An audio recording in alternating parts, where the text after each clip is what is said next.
Hey everybody, my name is Scott. Got a lesson learned video for you here, how not to do gloss coating on a piece of wood.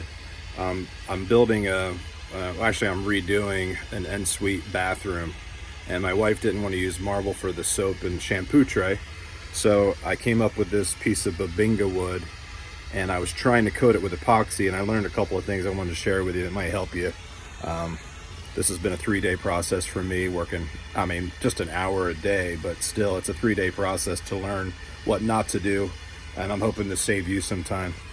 I always use this West Systems. It's what my dad always used for carpentry work outside, and it really does a great job until you're trying to do gloss coating. It is not good at gloss coating.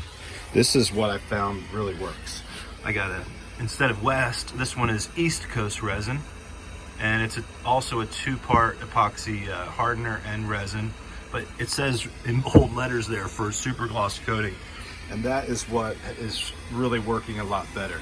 This is thin and this is thick, and by being thick it's not running all over the place, and I'm also seeing that I'm getting a lot less air bubbles in my finished product. This one unfortunately doesn't come with the pumps, so one of these scales is super handy.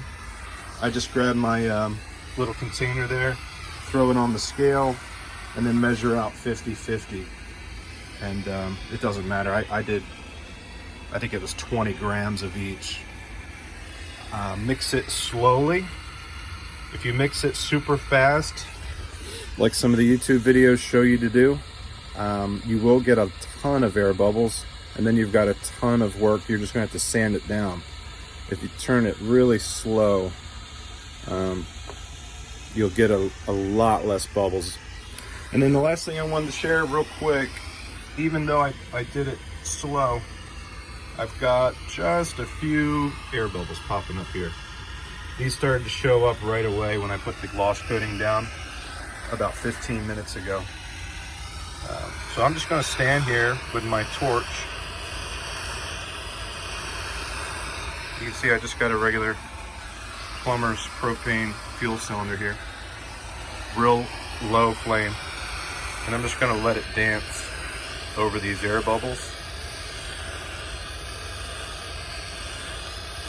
And you can see they just disappear real nice. And I also am going around the edges and trying to firm the edges up a little bit faster, because as you can imagine, the edges really like to run. You'll still get drips with this gloss coating, but running the cylinder around seems to help keep that down. Hope that helps somebody. All the best.